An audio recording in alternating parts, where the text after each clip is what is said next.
हाय Vivian, आप सभी को मेरा नमस्कार। आपके लिए इस वीडियो के अंदर मैं अप्रैल मंथ के अंदर जो आपके लिए बहुत बड़ी अपॉर्चुनिटीज आने वाली हैं उनसे रिलेटेड इस वीडियो के अंदर सारी जानकारी मैं आप लोगों को प्रोवाइड करूंगा। ये 3 वैकेंसीज जो कि आपको अप्रैल मंथ के अंदर नज़र आएँगी, इन सभी वैकेंसीज का डिटेल्ड एक्सप्लेनेशन आपके साथ इस वीडियो के अंदर मैं करूँगा और आपकी किन-किन चीज़ों की आप लोगों को रिक्वायरमेंट पड़ेगी, इन तीनों ही वैकेंसीज के बारे में काफ़ी अच्छे से एक्सप्लेन कर आप लोगों को पूर्ण जानकारी दी जाएगी। तो चलिए अपनी इस वीडियो को शुरू करते हैं, लेकिन एक इम्पोर्टेंट चीज़, अगर आप लोगों को ये वीडियो पसंद आती है ना, तो आप इसको लाइक ज़रूर कीजिएगा, अपने बाकी साथी दोस्तों के साथ इस वीडियो को साझा ज़रूर कीजिएगा। तो चलिए पहले जो आपके सामने सबसे पहली वैकेंसी आएगी इस अप्रैल मंथ की, उसको हम आपके साथ डिस्कस करेंगे। सबसे पहली जो वैकेंसी की मैं यहाँ पर आपसे बात करूंगा वो होगी स्टाफ सिलेक्शन कमीशन का कंबाइंड ग्रेजुएट लेवल 2025। अब आप में से कई सारे ऐसे स्टूडेंट्स होंगे जो कि एकदम से हड़बड़ा जाएंगे कि यार ये तो ग्रेजुएशन लेवल वालों की होती है, इसमें तो हमारे लिए कुछ भी नहीं है। तो आप चिंता मत करना, इस वीडियो को लास्ट तक जरूर देख लेना, क्योंकि आप 12वीं पास हो, 10वीं पास हो, ग्रेजुएटेड हो, हर सभी के लिए आपको आगे भी वैकेंसीज में अप्रैल मंथ के अंदर जो आएंगी उनके बारे में बातें करूंगा। तो स्टाफ सिलेक्शन कमीशन इसको कराता है। ग्रेजुएशन लेवल का एग्जाम होता है, जो इसकी रजिस्ट्रेशन डेट्स यानी कि तब आप इसमें अप्लाई कर पाएंगे, वो अप्रैल 22 से इसकी डेट इन्होंने अपने नोटिफिकेशन में दी थी। 21 मार्च तक आप अपना रजिस्ट्रेशन कर पाएंगे। नेशनल लेवल पर ये होने वाला एक ऑनलाइन एग्जाम होता है, जिसमें कि टीयर 1 और टीयर 2 जैसी दो परीक्षाएं होती हैं। और क्या बातें हैं इससे रिलेटेड हमें पता होनी चाहिए। इसकी डेट्स आप याद रख लीजिएगा, 22 तारीख को अप्रैल महीने में इसका नोटिफिकेशन आएगा। जो आप लोग अप्लाई कर सकते हैं वो 22 तारीख से ही कर सकते हैं। लास्ट डेट अप्लाई करने की 21 मई तक रहेगी। और जो एडमिट कार्ड आएगा वो जून महीने में आएगा, और जून जुलाई में इसका आप लोगों से एग्जाम करा लिया जाएगा, टीयर 1 एग्जाम करा लिया जाएगा। और क्या इससे जुड़ी हुई चीजें हमें पता होनी चाहिए। वैकेंसी आपके सामने पूरा का पूरा मैंने ट्रेंड डाला हुआ है। 2017 में कितनी वैकेंसी थी, 2018, 2019, 2020, 21, 22, 23, 24 में लगभग 18,000 के करीब टोटल वैकेंसी थी। और अगर मैं 2025 की बात करूं तो आप लोगों के लिए इसमें अनुमानित 15,000 से ज्यादा वैकेंसीज नजर आएंगी अलग अलग डिपार्टमेंट्स में। और क्या-क्या चीज़ें हमें जाननी चाहिए, ये आपकी पोस्ट लिस्ट होती है जो एसएससी सीजीएल के अंदर आपको मिलती है। आपको मिनिस्ट्रीज और डिपार्टमेंट के अंदर असिस्टेंट बनने का मौका मिलता है। आपका सेंट्रल और एक्साइज कस्टम्स के अंदर इंस्पेक्टर बनने का मौका मिलता है। इनकम टैक्स इंस्पेक्टर बनने का मौका मिलता है। प्रिवेंटिव ऑफिसर कस्टम्स के अंदर बनने का मौका मिलता है। और बाकी के भी जो पोस्ट है आपके सामने है, ये पोस्ट हासिल करने का इस एसएससी सीजीएल के एग्जाम से मौका मिलता है। और क्या है इसकी एज लिमिट, 18 से 32 साल तक का इसका एज ग्रुप है। आपकी पोस्ट वाइज इसमें उम्र डिसाइड करी जाती है, और आपके रिजर्वेशन सर्टिफिकेट्स के हिसाब से आपको एज रिलैक्सेशन भी दिए जाते हैं। तो ये एज ग्रुप की जो लिमिट है वो भी मैंने आप लोगों के सामने इस स्क्रीन में ऐड कर रखी है। और क्या चीजें हैं जी, कुछ एग्जाम पैटर्न देख लेते हैं। टीयर 1 क्वालिफाइंग नेचर का होता है। अगर आप टीयर 1 क्वालिफाई कर लेते हैं तो आपको टीयर 2 लिखने का मौका मिलता है, जिसके पेपर 1 और पेपर 2 के आधार पर कट ऑफ आती है। और अगर आप उस कट ऑफ को पार कर जाते हैं तो आपके मार्क्स के हिसाब से आपको अभी जो हमने पीछे पोस्ट देखी थी वो दे दी जाती है। अच्छा जी, अभी एग्जामिनेशन पैटर्न में टीयर 1 के अंदर आपके 4 सब्जेक्ट रीजनिंग, जीके, मैथ और इंग्लिश, 25-25 सवाल आपके इनके आते हैं। 2 नंबर का एक सवाल होता है, तो आपका टोटल 50 नंबर के हर सब्जेक्ट होते हैं।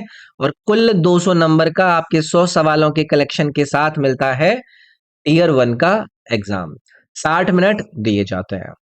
इसके बाद आपका टीयर 2 होता है, उसमें आपके 2 सेशन होते हैं, सेशन 1 और सेशन 2। दोनों सेशन के अंदर आपका सेशन 1 के अंदर सेक्शन और सेक्शन 2 के अंदर मॉड्यूल 1 में मैथ मिलेगा, मॉड्यूल 2 में आपका रीजनिंग मिलेगा। सेक्शन 2 के मॉड्यूल 1 में आपको इंग्लिश मिलेगा, सेक्शन 2 के मॉड्यूल 2 में आपको जीके मिलेगा। नंबरों की संख्या आपकी सेक्शन 1 के मॉड्यूल 1 में मैथ के 30 सवाल, रीजनिंग के 30 सवाल, सेक्शन 2 के मॉड्यूल 1 के अंदर इंग्लिश के 45 सवाल और जीके के 20 सवाल, जो कि कुल मिलकर आपका वेटेज आपको यहाँ पर प्रतिशत में नजर आएगा। आपकी टोटल 390 की काउंटिंग के हिसाब से मार्क्स निर्धारित करता है। जो सेक्शन 3 का मॉड्यूल 1 है वो आपका क्वालिफाइंग नेचर का है और मॉड्यूल 2 भी आपका क्वालिफाइंग नेचर का है। दोनों 15-15 मिनट के होते हैं। सेक्शन 3 के मॉड्यूल 1 में कंप्यूटर के 20 सवाल आपसे प्रति 3 नंबर के हिसाब से पूछे जाते हैं। फिर इसका एक पेपर 2 भी होता है। जो लोग जूनियर स्टैटिस्टिकल ऑफिसर और बाकी की पोस्ट के लिए अप्लाई कर रहे होते हैं उनको ये एडिशनल पेपर देना होता है, बट मेजरली लोग आपका पेपर 1 ही इसमें देते हैं। तो ये आपका सीजीएल के बारे में रहा। सिलेबस के बारे में कभी लेंदी वीडियो आप लोगों के बुलाऊंगा जिसमें सारा डिस्कशन करूंगा। दूसरा इंपॉर्टेंट एग्जाम आप लोगों के लिए जो अप्रैल महीने के अंदर मिलेगा वो है सिलेक्शन पोस्ट का फेज नंबर 13। इसकी डेट्स देख लीजिए। 16 अप्रैल को इसका नोटिफिकेशन जारी करने की बात एसएससी ने अपने कैलेंडर के अंदर करी थी। ऑनलाइन एप्लीकेशन 16 तारीख को शुरू होंगी। 15 मई तक आप अपना आवेदन कर पाएंगे और उसके बाद आपका जो एग्जाम है वो जून जुलाई के महीने में ले लिया जाएगा। सिलेक्शन पोस्ट क्या है? ये सिलेक्शन पोस्ट का एग्जाम तो देखो, पहले वैकेंसी देख लेते हैं। आपकी 2019, 2021, 22, 23, 24 की वैकेंसी आपके साथ है और 2025 में अनुमान है कि ये जो वैकेंसी है वो 3000 तक का आंकड़ा टच कर सकती है। इस एग्जाम के बारे में सर जी बताइए। तो देखो, पहले एज लिमिट देख लेते हैं। इसमें 18 साल इसकी मिनिमम एज और 30 साल तक इसकी मैक्सिमम लिमिट जो अनरिजर्व्ड कैटेगरी है उनके लिए। बाकी की रिजर्व कैटेगरी के लिए एज रिलैक्सेशन दिया जाता है। नोटिफिकेशन में वो पता चल जाएगा। एजुकेशन क्वालिफिकेशन आप लोगों के लिए इंपॉर्टेंट है। तो इसमें ऐसी भी जॉब होती है जिसमें आपको सिर्फ 10वीं की रिक्वायरमेंट होती है। इसमें ऐसी भी पोस्ट होती है जिसके लिए सिर्फ आपको 12वीं पास होने की जरूरत है। और इसी सिलेक्शन पोस्ट के अंदर कुछ ऐसी भी पोस्ट होती हैं जिसमें आप लोगों से ग्रेजुएशन मांगते हैं। तो तीनों ही कैटेगरीज यानी कि 10वीं पास, 12वीं पास और ग्रेजुएशन लेवल की पोस्ट इसमें आती हैं। आप तीनों के लिए अप्लाई अपने हिसाब से देखकर कर सकते हैं। अच्छा जी, ये इसका एग्जाम पैटर्न है। इसमें टीयर 1 होता है। सिर्फ 25-25 सवाल चारों सब्जेक्ट से आते हैं जिसमें कि रीजनिंग, जीके, मैथ और इंग्लिश आता है। हर सवाल 2 नंबर का हुआ तो टोटल 200 नंबर का और 100 सवालों का आपको पेपर देना होगा। पोस्ट के हिसाब से आपकी कट ऑफ आएगी और आपको आपका डेटा या फिर जो डॉक्यूमेंट वेरिफिकेशन है उसके लिए बुलाया जाएगा। आपके दस्तावेजों को चेक करके आपके घर आपका कॉल लेटर भेज दिया जाएगा अगर आप क्वालिफाई कर रहे होंगे। ठीक है जी। इसके बाद तीसरी इंपॉर्टेंट वैकेंसी रेलवे के एग्जाम की तरफ जो अपनी निगाहों को लगाकर बैठते हैं तो आरआरबी एएलपी की नई वैकेंसी को भी आप 2025-26 में देखेंगे। आज एक नोटिफिकेशन की कटिंग मार्केट के अंदर घूम रही थी तो अप्रूवल मिल गया है लगभग 10,000 की वैकेंसीज का सभी जोन्स के लिए। इनका जो डिटेल्ड नोटिफिकेशन है वो आपका indianrailways.gov.in पर जल्द ही जारी करा जाएगा। अनाउंस करी जाएंगी जो भी इनकी फाइनल वैकेंसीज आपकी आगे जो कि बढ़ सकती हैं। ज्यादातर तो अनुमान यही है कि आगे वैकेंसी आरआरबी एलपी की जरूर बढ़ेंगी। अब इसके बारे में जानकारी ले लेते हैं। ये आज की डेट का एक इंपॉर्टेंट नोटिफिकेशन है जो कि आपके सामने है। Assistant loco pilot zonal railway online identity indenting and recruitment management system ने एग्जामिन किया है रेलवे बोर्ड के द्वारा और लगभग 9,970 वैकेंसी को ये अभी तक इन्होंने अप्रूवल लिया है। आगे चल के भी इसमें आपके नंबर इंक्रीज होंगे। ये हर जोन की वैकेंसी इन्होंने अभी तक अप्रूवल लिया है। नोटिफिकेशन के अंदर इनके बारे में अप्रूवल मिला है। आप इसको पॉज करके भी अच्छे से देख सकते हैं। इस एग्जामिनेशन पर बात कर लेते हैं कि इसके अंदर क्या क्या होता है। ऑनलाइन मोड में होता है। एक नंबर एक सवाल का आपको मिलता है। 1/3 अगर आप गलत करते हैं तो हो जाता है।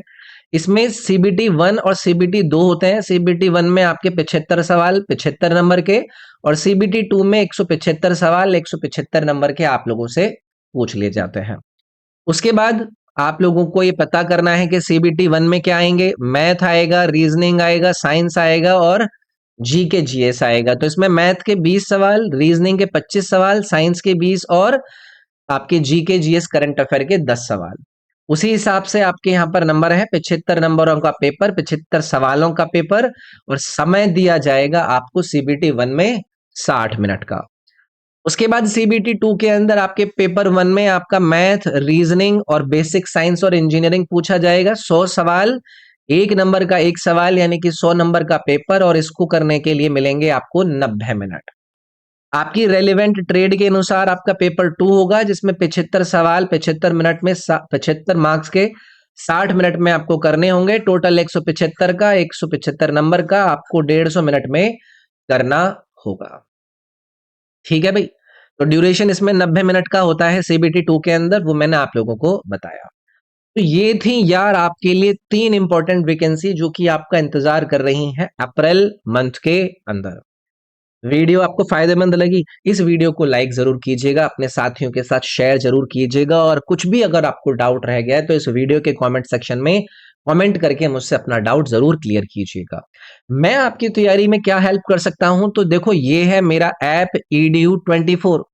इस ऐप को जरूर डाउनलोड करके आप एक बार ट्राई कीजिएगा, क्योंकि इसमें आपके किसी भी वनडे गवर्नमेंट एग्जामिनेशन की सारी तैयारी कराने का मटेरियल मौजूद है। जैसे कि आप लोगों को आज तक के जितने भी एसएससी के या फिर बाकी की परीक्षाओं में पूछे गए जीके के सवाल हैं, वो आपको इस पूरे के पूरे कोर्स में मिलते हैं। आपको कंप्लीट इंग्लिश के जितने भी सवाल हैं वो इस दूसरे कोर्स में मिलते हैं।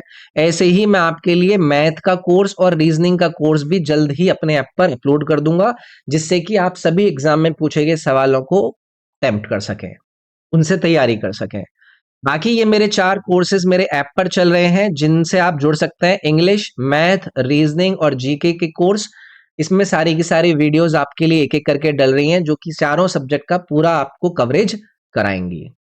हर एग्जाम की तैयारी के लिए टेस्ट सीरीज आपकी अवेलेबल है, चाहे एसएससी हो चाहे रेलवे हो।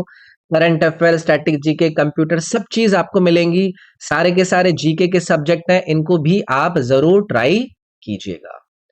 तो इस वीडियो में आप लोगों के लिए इतना ही। वीडियो को लाइक करना बिल्कुल ना भूलिएगा, अपने साथियों के साथ शेयर करना ना भूलिएगा। अगली क्लास में मिलते हैं। इस वीडियो में इतना ही। Thank you, take care, bye bye.